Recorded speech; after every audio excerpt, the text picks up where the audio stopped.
Pessoal, você me fala, eu tenho muito medo, eu tenho muita preguiça, eu tenho prepotência. Prepotência ninguém admite que tem, mas ela está acertada.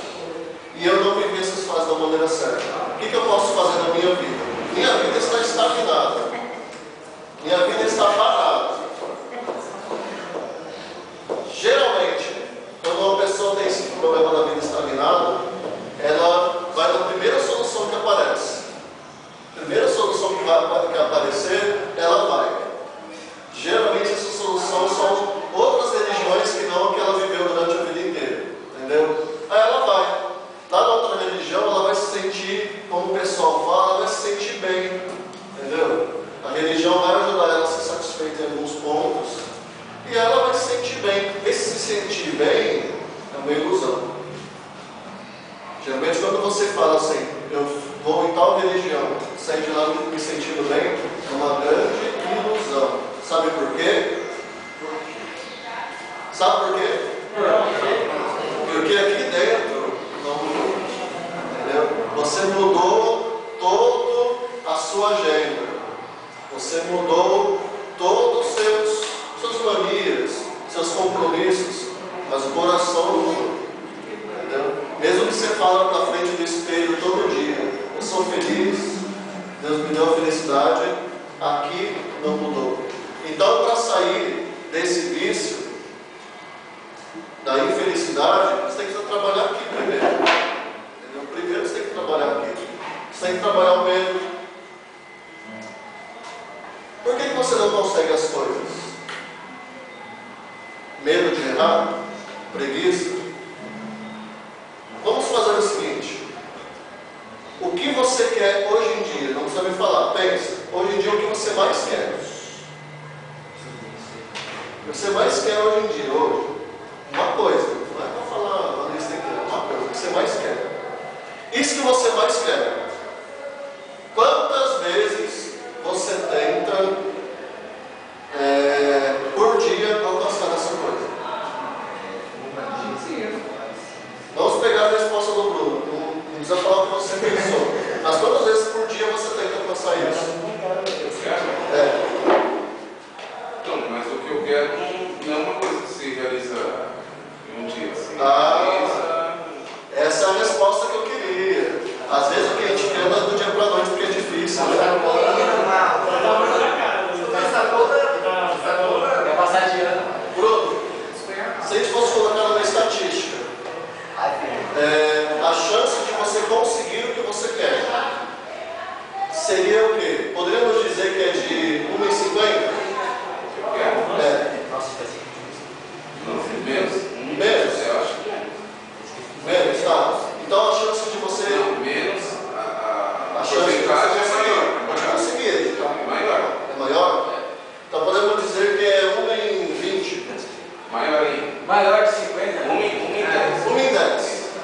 Chegamos a uma estatística. 1 em 10. A chance do Bruno conseguir o que ele quer é uma chance em 10 tentativas.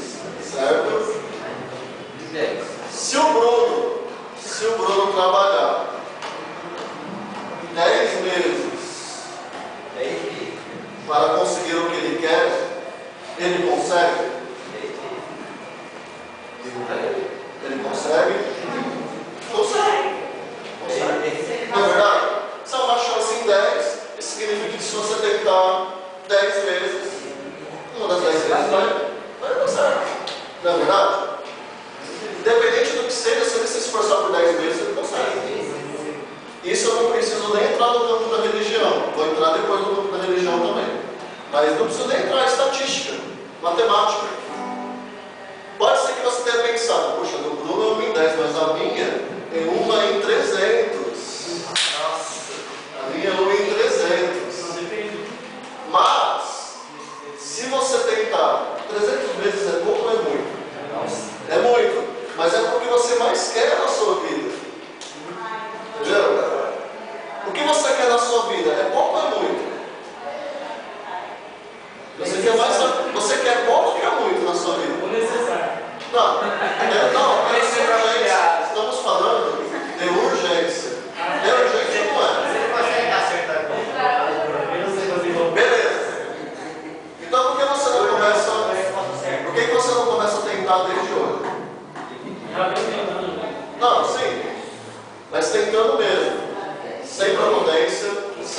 preguiça e sem medo. Então, entendeu? E se você tentar sem prepotência, sem preguiça e sem medo, mesmo que sejam 300 meses ou 300 dias, você vai conseguir. E a gente não está entrando nem na parte dos milagres. A gente vai falar de milagre no finalzinho. A gente não está nem falando disso. A gente está falando de esforço humano. Vocês estão me entendendo? Sim. Esforço humano. Um ateu pode conseguir isso, tranquilamente. A gente está falando de puro esforço humano. Sem preguiça, sem medo, sem prepotência. E se você quer uma coisa que em 200 dias você vai ter a chance de trabalhar, você vai conseguir essa coisa. Deu para entender? Entremos agora na parte da religião. Tá? Na parte da religião. Chegou o diabo, daí justo eu vou ter que falar. Não tem problema não. Pessoal, as estatísticas dizem que se você tem 300 chances, uma dessas 300 vai dar certo. Basta você se esforçar. Tem a parte dos milagres. Milagres existem? Existem. Os milagres podem existir na sua vida? Claro. O que você tem que fazer? O evangelho de hoje. O evangelho de hoje do cego Bartimeu, filho de Timeu. Tá? Jesus estava em Jericó, sendo seguido por uma multidão. Tá? Eu não vou ler a leitura porque o folheto que eu tinha está em outro local agora. Entendeu? Na quarta dimensão. Entendeu? Mas Jesus estava lá em Jericó e um monte de gente seguindo ele.